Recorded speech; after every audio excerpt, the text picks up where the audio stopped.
Way down in Terrytown, there's a special way to get around. It's the only way I've ever found to play above the ground. Zooming along the treetops, zipping way up in the sky. Zigging and zagging, forgive me for bragging, but gee how I love to fly. Zooming along the treetop, zipping way up in the sky.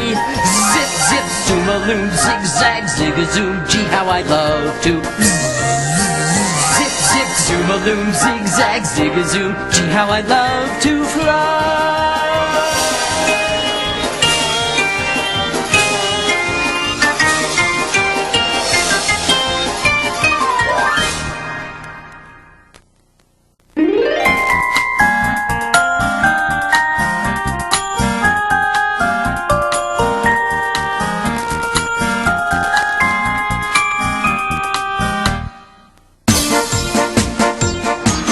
JJ and Tracy were working hard to learn the new route between Terrytown and Frosty Pines.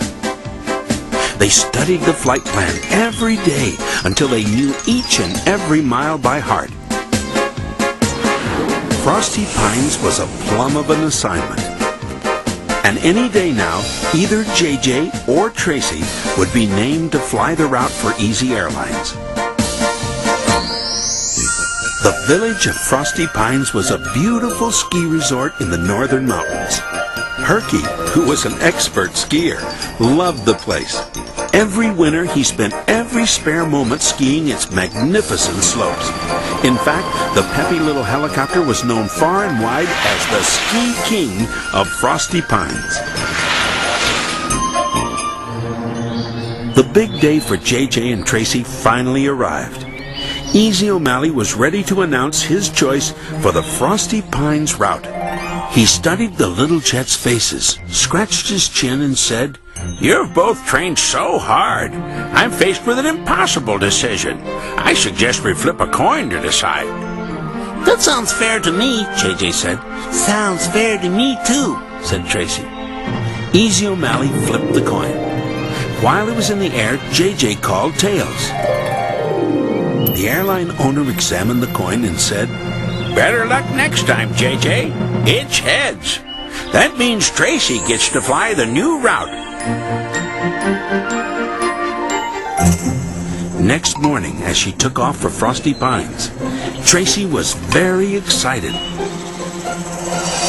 On the way, something unexpected happened. Herky popped out of the clouds. "Want some company to Frosty Pines?" he said with a grin.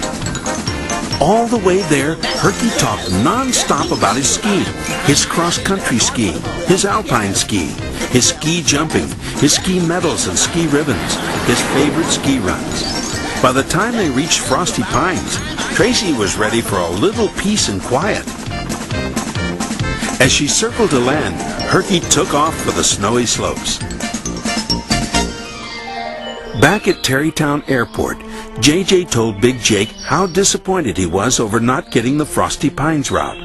"I know you're disappointed, but if you're patient and keep working hard, one day you'll get your own route too."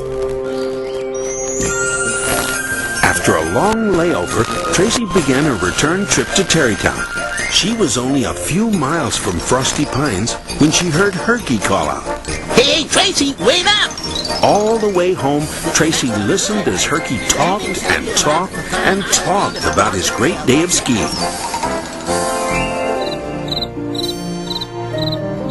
Arriving back at the hangar, Tracy saw that JJ was unhappy.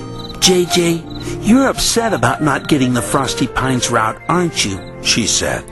"Yes, I am," JJ said with a sigh. "You know what, JJ? I can't enjoy flying the route if you're unhappy about it." "Thanks, Tracy. That's nice of you to say. But what do you think we should do?" "Why don't you fly with me to Frosty Pines tomorrow?" she said. "That'll give us plenty of time to figure things out." Next morning, as Tracy and JJ were on their way to Frosty Pines, Herky popped out of the clouds. Mind if I tag along? He asked. Herky, if you don't mind, JJ and I need some time alone to talk, Tracy said. Why don't you fly ahead, said JJ. We'll catch up with you in Frosty Pines. Herky didn't understand why his friends didn't want to fly with him. As he turned and headed for Frosty Pines, all he knew was that they seemed troubled about something. Out on the slopes, Herky couldn't get JJ and Tracy out of his mind. Maybe they're mad at me, He thought. Maybe they don't like me anymore. Herky was thinking so much about his friends, he forgot to pay attention to his skiing. All of a sudden, he found himself rocketing down the steepest, most treacherous ski jump in Frosty Pines.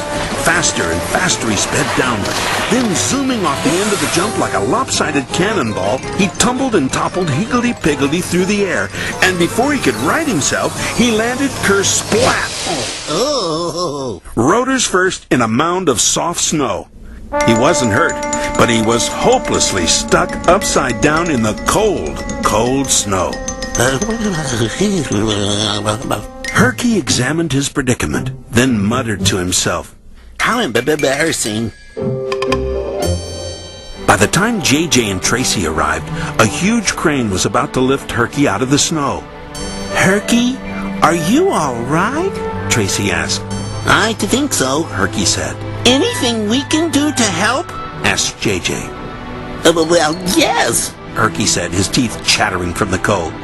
You can answer one question. Do you still like me? Of course, Herky. We love you, JJ said. Herky grinned. And we can still have fun together? Well, yesterday I was thinking that your ski stories were getting kind of old, Tracy said. But you know, I've decided that I like your old stories. That's good, Herky said. I have hundreds of them. As the three friends flew home, JJ and Tracy told Herky about their dilemma. The problem is, Herky, the Frosty Pines route is something both of us really want, Tracy said. That's no problem, announced Herky. You can both fly the route. But how? Asked JJ. Herky rolled forward like a bowling ball, smiled at his friends, and said, You can share it, to take the turns. Of course, Tracy cried. I can fly half the time. JJ can fly the other half. JJ broke into a big smile and chirped, Great idea, Herky. Thanks a lot. Herky grinned and said, Now that that's settled, let me tell you about the time I skied at the North Pole.